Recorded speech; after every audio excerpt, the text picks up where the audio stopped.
Good morning to all of you once again in this accountancy class. Day before yesterday, our chapter 10 GST was in progress.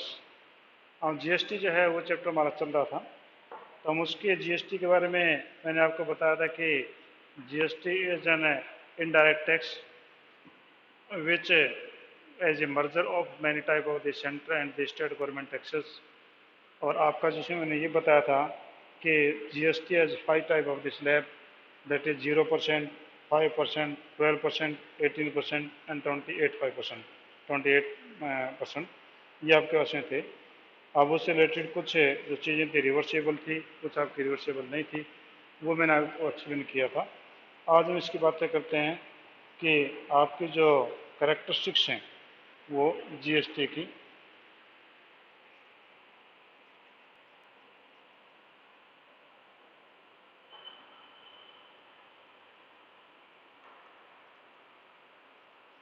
Characteristics of GST.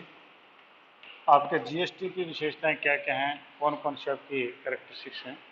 तो first है GST is A comprehensive indirect tax. GST is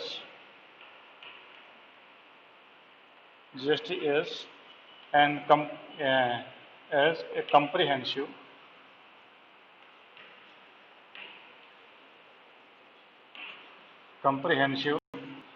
indirect tax. Comprehensive है कई चीज़ों को जोड़ करके एक बनाना, वो आपका कह रहा था comprehensive. Means GST is in A comprehensive tax, means many type of the taxes were included and they are merged and these are levied on all the goods and services except custom duty, electricity, taxes on petroleum and alcohol. ये जो है आपकी इन चीज़ों पे ये tax नहीं लगता. बाकी सभी के सभी जो कॉम्प्रिहेंसिव है सभी टैक्सेज इसमें जो इंक्लूड कर दिए गए हैं. सेकंड है uniform GST rate. Second is uniform GST rate. Means the GST rate throughout the country is same. Before GST, the rate of taxes would differ from state to state, but now the taxes are same in throughout the country. Means there is a uniformity of a tax. Next is GST paid is not a cost. GST paid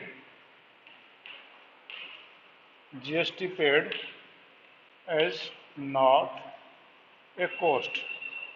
Means if the shopkeeper paid the GST when he purchased the goods, it is not a cost for him.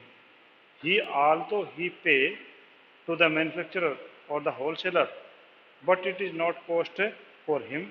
It is the cost for the consumer only, because he paid, it is his asset. He will recover it from the customer. ये customer से वो recover कर लेगा. Next is GST is a value added tax. Fourth is GST is a value added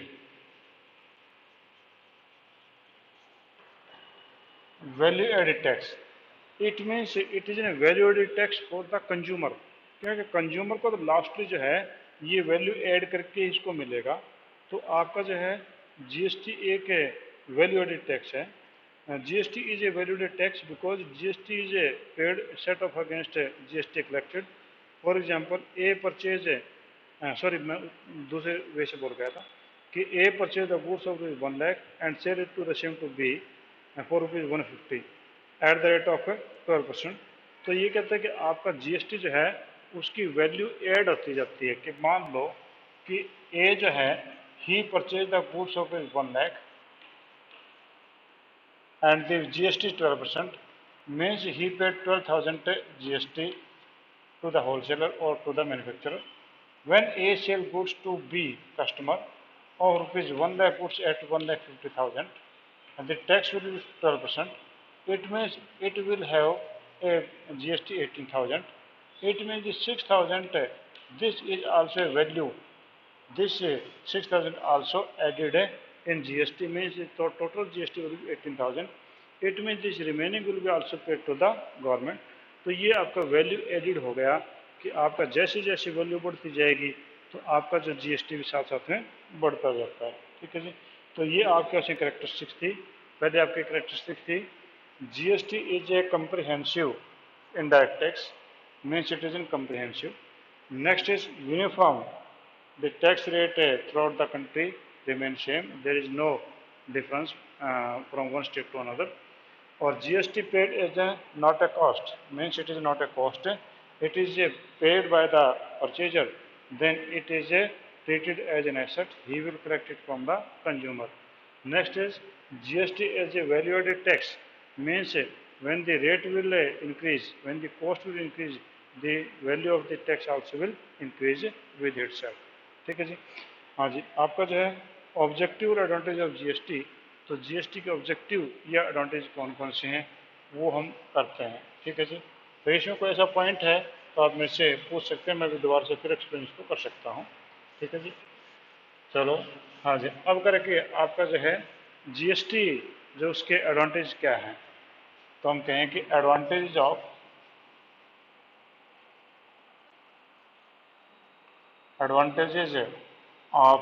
GST. GST के advantage कौन कौन से हैं? तो पहला आपका जो जीएसटी का एडवांटेज है वो आप देखो कि decrease in the cost of goods. पहला आपका है decrease in the cost of goods. जो गुड्स हैं उनकी कॉस्ट डिक्रीज हो गई, because before the regime of the GST the various type of the tax were levied by the central government, state government and the local authorities. Now all these taxes are removed and merged in a single tax, that is GST, and therefore the value of the goods are decreased. क्योंकि अलग अलग tax लगेंगे तो value जो है उसकी ज़्यादा बढ़ जाती है, तो यहाँ पर अब उसकी वैल्यू कम हो गई। नेक्स्ट है ease of doing business. Ease of doing business, ease of doing business. Ease होता है आसानी। आपका जो है बिजनेस करने में काफ़ी ज़्यादा आसानी हो गई अब, क्योंकि पहले जो है there were different type of the taxes, there were different type tax department and there were different type of the register to be maintain, and by this way now only one type of the register is maintained, and the one type of the tax the businessman to pay to government, and therefore it is easy to doing the business now. अब उनको काफ़ी झंझटों में फंसना नहीं पड़ता है। Developing common national market, developing common national market. आपके जो है कॉमन नेशनल मार्केट विषय आपकी डेवलप होती है, क्योंकि आपके यहाँ पर सारे रेट हैं, that rate are of same, means throughout the country rate are the same. It means no need to be in hurry that we will purchase this material from Delhi only because there is the taxes are less. We will purchase it from Rajasthan because the taxes are less. There is no such type of thing. Now you can purchase anything from anywhere from India. The rate will be near about same because of the uniform tax rate. तो आपका जब पूरे अभी जो market कुछ जगह पे होते थे, पॉकेट बने होते थे कि वहीं चीज़ सस्ती मिलेंगी, तो वो वहीं की वजह सारे इंडिया में ही एक जैसी हो गई, तो आपकी नेशनल मार्केट जो वो डेवलप हो गई। Next reduction in tax evasion, reduction in fourth is reduction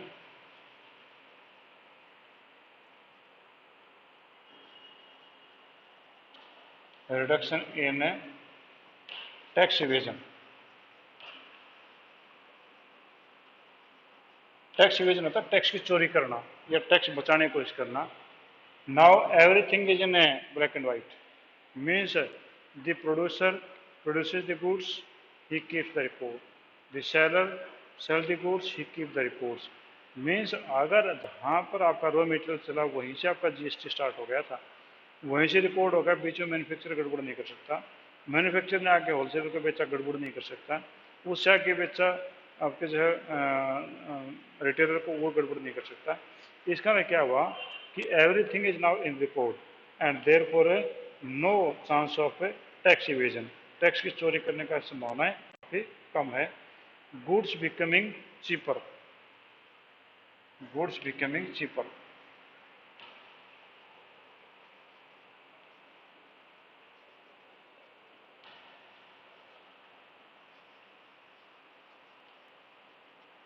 goods आपकी सस्ती हो गई हैं, यानी आपके जो गुड्स हैं उनके ऊपर before the resume of the GST a number of type of the tax were imposed, but now the tax are only GST, and GST input and output, only two type of the tax is there. Therefore the goods has no cascading effect। इनके ऊपर goods के ऊपर cascading effect नहीं है। Cascading effect ये होता है कि मान लो कि मैंने गुड्स खरीदा, ठीक है, उसके ऊपर हरियाणा का टैक्स लग गया, हरियाणा में टैक्स लगने से उसका रेट बढ़ गया, मैंने माल आके पंजाब में भेज दिया, पंजाब में फिर इसके ऊपर टैक्स लग गया, वहाँ पर फिर रेट बढ़ गया। तो यहाँ पर जो इस प्रकार से महंगा होता रहता था, अब यहाँ पर जो है ये सस्ती हो गई चीज़ें, क्योंकि पे टैक्स के ऊपर टैक्स नहीं लगता है। नेक्स्ट आपके पास में जी वो attracting foreign investment, attracting foreign investment.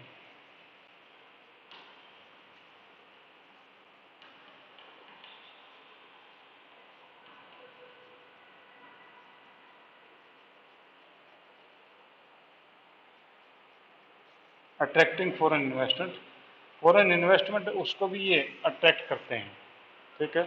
तो फॉरेन इन्वेस्टमेंट को भी अट्रैक्ट करेंगे, क्योंकि आपके जो भी फॉरनर्स हैं, जो भी आपके जो इन्वेस्ट करना चाहते हैं, तो there were many type of the tax and that was a problem for them, that is hurdle for that peoples. तो उन लोगों के कारण से उनको जो टैक्स है जो वो इतने सारे होने के कारण से उनको बिजनेस करने में बड़ी दिक्कत आती थी। अब आपके जो टैक्स सिंपल हो गया, तो वो कंपनीज आपके देश में बिजनेस कर सकती हैं। और आगे कहता है कि सेवंथ है tax system become more transparent, ठीक है, tax system became more transparent, tax system became more transparent. आपका जो टैक्स सिस्टम जो वो ज़्यादा ट्रांसपेरेंट हो गया है, कि अब जो है किसी पे कन्फ्यूजन नहीं है, क्योंकि यहाँ पर many type of the taxes नहीं है, many slab of the taxes नहीं है। तो इस चीज़ है ये भी आपका इसको फ़ायदा हो गया है, ठीक है जी। तो these are the 7 type of the advantages of GST. ये जीएसटी के आपके 7 टाइप के एडवांटेज आपको थे, तो ये हमने एक्सप्लेन किए हैं। पहला आपका है decrease in cost of goods, cost goods से वो कॉस्ट कम हो गई, क्योंकि आपका ज़रा मटेरियल था खरीदने में आपके अलग अलग प्रकार के टैक्स लगते थे, और फिर जो गुड्स अगर बनती थी, मैन्युफैक्चर होती थी, तो वहाँ पर जो है आपका कॉस्ट ज़्यादा पड़ जाता था। तो अब वो कॉस्ट जो आपके कम हो गई हैं। तो एक तो पहला बेनिफिट तो ये एडवांटेज ये है कि आपके टैक्स जो आपके गुड्स हैं वो सस्ती हो गई। दूसरा ease of doing business, business से जो है उसको करने में आसानी हो गई, कि आपको बिजनेस में ज़्यादा दिक्कत नहीं आती है, वो आप इजीली कर सकते हैं। कि there is no confusion of many type of the taxes, there is no confusion of many other type of the things, उनका कोई कन्फ्यूजन आपके पास में नहीं बचा। तो बिजनेस जो वो आप आसानी से इजीली आप उसको कर सकते हैं। नेक्स्ट आपके पास थर्ड था डेवलपिंग कॉमन नेशन मार्केट। आपके जो है कॉमन नेशन मार्केट आपकी डेवलप हो रही है, क्योंकि आपके इससे क्या है कि रेट ऑफ टैक्स है वो सेम है, और you can purchase anything from any corner of the country, that will have the same rate because of same tax. तो पूरे देश में जो मार्केट है एक जैसी हो गई। Reduction in tax evasement means there is a reduction in tax evasion, means everything is in black and white, everything is recorded in the books of accounts, and nobody cannot make the evasion of the taxes. Goods became cheaper, may the goods also going to be cheaper, because there is no cascading effect, there is no tax on tax, and therefore the goods became cheaper. Attract foreign investment, foreign companies are also coming, because there is no any ambiguity of the various type of the taxes, and only one type of the tax, that is GST, and they understand it very well. Next is tax system became more transparent. आपका tax system है वो और ज़्यादा transparent हो गया, ये भी फ़ायदा जिनको मिलता है। तो ये आपके एडवांटेजेस थे। अब हम इसके नेक्स्ट आगे बात करते हैं कि type of tax under GST. GST जो है वो कितने प्रकार का आपका है। तो हालांकि मैंने आपको ये चैप्टर जो पहले भी करवा चुका हूँ, तो ये तो हम सेकंड टाइम हम कर रहे हैं, ठीक है। और हो सकता है कि वन टाइम और भी चैप्टर हमारे हो जाएं, ठीक है। तो आपका जो है टाइप ऑफ टैक्सेस हैं, तो टाइप ऑफ टैक्सेस आपके जो मेन आपके 3 प्रकार के हैं। तो पहला CGST, CGST, ठीक है। C for centre, C for centre, G for goods services, goods and services tax. आपका पहला तो है CGST, centre goods and services tax. दूसरा आपके पास में टैक्स है जी, वो है SGST, SGST, S for state, state goods and services tax, ठीक है। सेकंड ये हो गया। ये CGST के बजाय हम एक जो है UTGST लिख सकते हैं, UTGST। आपका यूनियन टेरिटरी जो आपके पास में आपके देश में यूनियन टेरिटरी जो हैं वो 7 थे, अब शायद 9 हो गए। तो ये आपके UTGST भी आपका स्टेट के बजाय अगर UT से लिया तो UT वर्ड आ जाएगा। और नेक्स्ट है IGST, integrated, IGST integrated,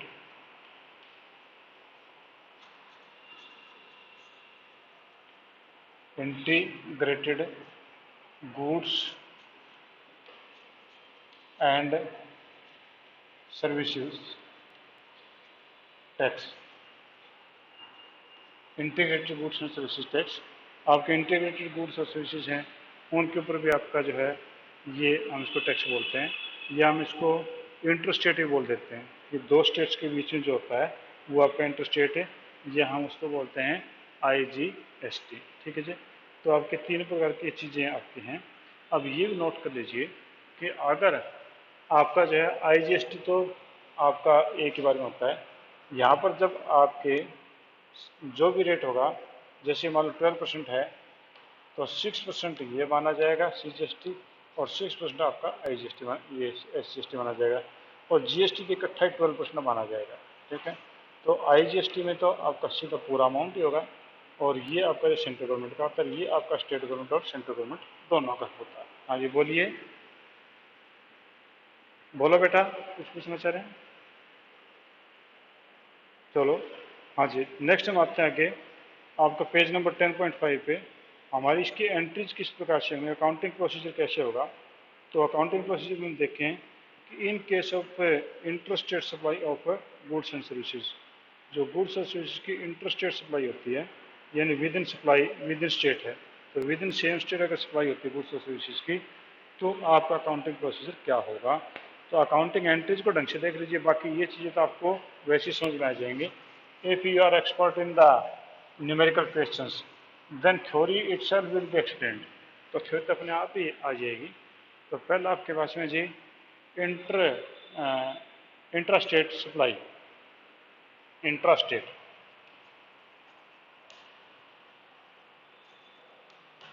intrastate supply मतलब परचेज और सेल जो इंट्रास्टेट अगर आपकी होती है तो वहाँ पर आपकी कौन सी एंट्री होगी। तो पहले केस में अगर आप परचेज करते हैं, if you purchase the goods, purchases of goods, और आपने गुड्स परचेज की तो आपकी तय इस हालात में आपकी क्या एंट्री होगी, ठीक है। मान लो ये मान के चलते हैं कि we purchase the goods of is 1 lakh, ठीक है, और उसके ऊपर SGST है आपका, GST दैट इज 12%, वो मान लेते हैं। तो हमने माल खरीदा तो परचेज हो गई, परचेज आ जाएगी। तो purchase account debit, purchases account debit that was 1 lakh, हमने 1 लाख का माल खरीदा था, ठीक है। Now we have made the purchase, we have to pay the GST, और ये इंटर स्टेट ही है, तो हो जाएगा आपका इनपुट हो जाएगा, क्योंकि आपने पे किया है, तो इनपुट CGST 1 लाख पे 6%, 6,000 हो गया, ठीक है। और ये भी आपका डेबिट हो गया, ठीक है जी। इनपुट SGST डेबिट, ये भी आपका 6,000 हो गया, ठीक है। तो हमने माल खरीदा था, तो हमारे purchase account debit, to input CGST, to input SGST, means दोनों के दोनों ये भी डेबिट होंगे, क्योंकि ये हमारी एसेट हो गई।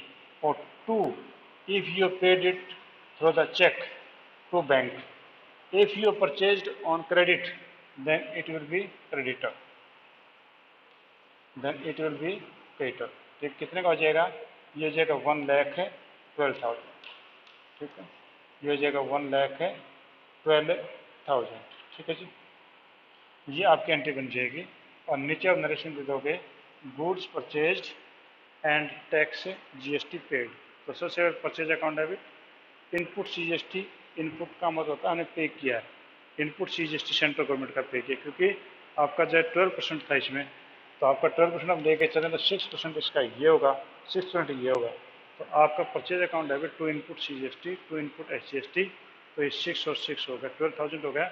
और टू बैंक अगर नगद खरीदा तो उधार पे कितना, टू पेड हो जाएगा, ठीक है। अगर हम माल बेचते हैं तो हम जो पैसे इकट्ठा करेंगे, मैं सेम ही मान लेता हूँ इसी चीज़ को ही, ठीक है।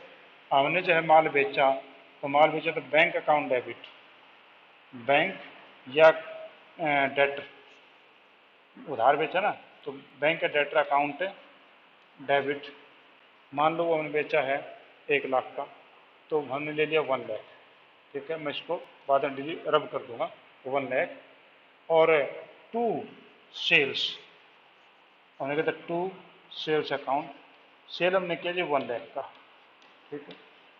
अब ये अमाउंट सही नहीं है, मैंने बोला रब कर दूंगा, तो मैं भी रब कर देता हूँ, आपको ताकि दिक्कत ना हो। तो बैंक अकाउंट डेबिट या debtor account debit to sales account, to output है, यहाँ पर मैंने लिखा था इनपुट, यहाँ हो जाएगा आउटपुट, टू आउटपुट CGST 6,000 हो गया, ठीक है। और to output SGST state government का हो गया 6,000, ठीक है जी। तो टोटल हमारा डेटा बन गया 1,12,000, ये आपके पास में जी 1,12,000। दोनों में डिफरेंस देखो, यहाँ पर आपने किया purchase account debit, input CGST debit, input SGST debit to bank, यहाँ पर उल्टा हो गया, ये होगा to output SGST, to output CGST, to output SGST। तो ये दोनों के दोनों मैंने आपको जो एंट्रीज बताई हैं, वो मैंने बताई कि आपने अगर परचेज की है और आपने अगर सेल की है, तो दोनों के मैंने एंट्रीज बता दी। तो परचेज की, तो परचेज में आपकी एंट्री थी purchase account debit, input CGST account debit, input SGST account debit, और टू बैंक या आपके थे क्रेडिटर्स। और जब माल बेचा तो हमारी एंट्री हो गई थी बैंक अकाउंट डेबिट या debtor account debit to sales account, to output CGST, to output SGST।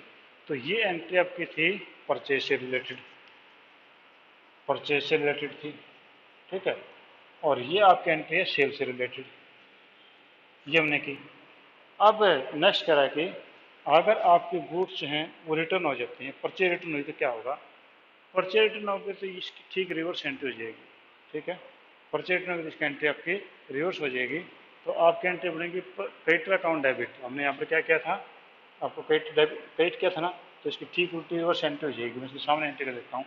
तो ये आपका था क्रेडिटर अकाउंट क्रेडिट था, तो डेबिट हो जाएगा, तो आपकी एंट्री हो जाएगी creditor account debit, creditor account debit, ठीक है। मान लो इसमें से हमने 10,000 का माल वापस कर दिया, तो creditor account debit to purchase to purchases return અને परचेज रिटर्न क्या जी, वो क्या 10,000 का। 10,000 पे हमने इनपुट जो दिया था डेबिट का, इनपुट क्रेडिट हो जाएगा क्योंकि सेल तो हुआ नहीं, आउटपुट तो तब होता है कलेक्ट करते हैं, कलेक्ट नहीं कभी इशू कैंसिल करेंगे। तो ये हो जाएगा टू इनपुट CGST, इसका 6%, 600 टू इनपुट SGST, ये आपका हो जाएगा 600। ठीक है जी। और टोटल कितना हो गया, इन दोनों को जोड़ दो, ये हो जाएगा 11,200। ठीक है जी। ये आपकी हो गई जी आपकी परचेज रिटर्न की एंट्री। ये परचेज रिटर्न से रिलेटेड है कि जब आपने यहाँ पर माल खरीदा था आपकी एंट्री थी purchase account debit, input CGST debit, input SGST account debit.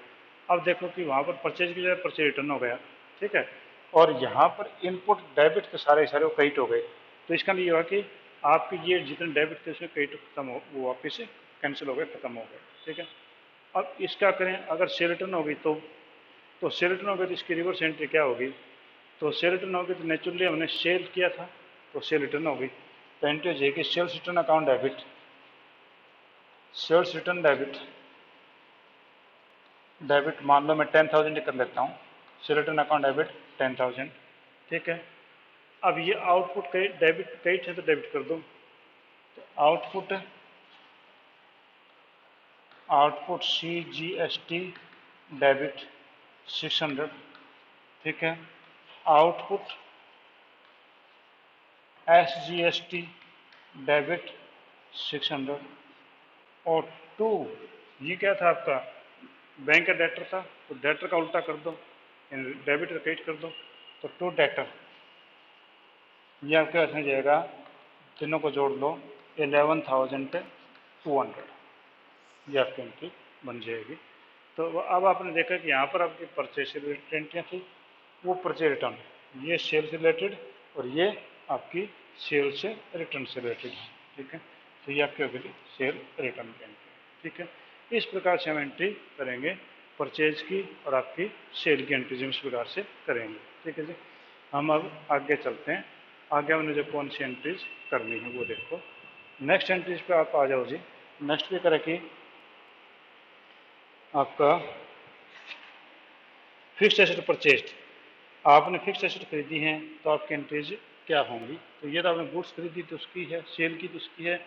अब आप जब बिजनेस के लिए एसेट खरीदते हैं तो एसेट से रिलेटेड एंट्रीज आप क्या करेंगे, और मान लो यहाँ पर भी हम जो एसेट के ऊपर मान के चलते हैं कि आपका जो है CGST या आपका GST जो 12% है, हम ये मान के चलते हैं आपका जब 12% है तो 12% की हम किस प्रकार से हम एंट्री करेंगे, तो लो जी हम वो देखते हैं। ठीक है। हमने मान लो कि फिक्स एसेट खरीदी है, वो खरीदी 1 लाख की, सेम एग्जाम्पल ले ताकि परेशानी ना हो। तो हमने खरीदी तो एसेट आ गई, fix asset account debit, fix asset account debit 1 lakh, हमने 1 लाख की फिक्स एसेट खरीदी, इसके ऊपर हमने CGST पे किया, GST पे किया, तो ये हो जाएगा इनपुट CGST मैं 6,000 देता हूँ, 6,000 इनपुट SGST, ये आपका होगा जी 6,000 और टू बैंक, अगर उन्होंने बैंक से खरीदी है तो, और उधार खरीदी है तो टू क्रेडिटर, ये हो जाएगा 1,12,000। अगर उन्हें एसेट खरीदी फिक्स एसेट खरीदी है तो परचेज में हम परचेज वर्ड भी देते थे, यहाँ पर उन्हें फिक्स एसेट वर्ड लिख दिया, बस इतना हमने चेंज किया है। ठीक है जी। और कहते हैं अगर हमने खर्च अगर एक्सपेंस पे किया तो उसके लिए क्या होगा, तो एक्सपेंस के लिए हमारे पास एंट्री सेम और जाएंगी। तो यहाँ पर फिक्स एसेट थी, पहले से पहले परचेज थी, अब हमारा एक्सपेंस है तो हमारे पास में जाएगा expense debit, expenses account debit. मान लो एक्सपेंसेस आपके 10,000 के थे, एक्सपेंस कोई भी हो सकता है, इट में भी टेलीफोन एक्सपेंस, इट में भी सैलरी, इट में भी एनीथिंग। ठीक है। तो आपका एक्सपेंस है एक्सपेंस अकाउंट डेबिट और इनपुट है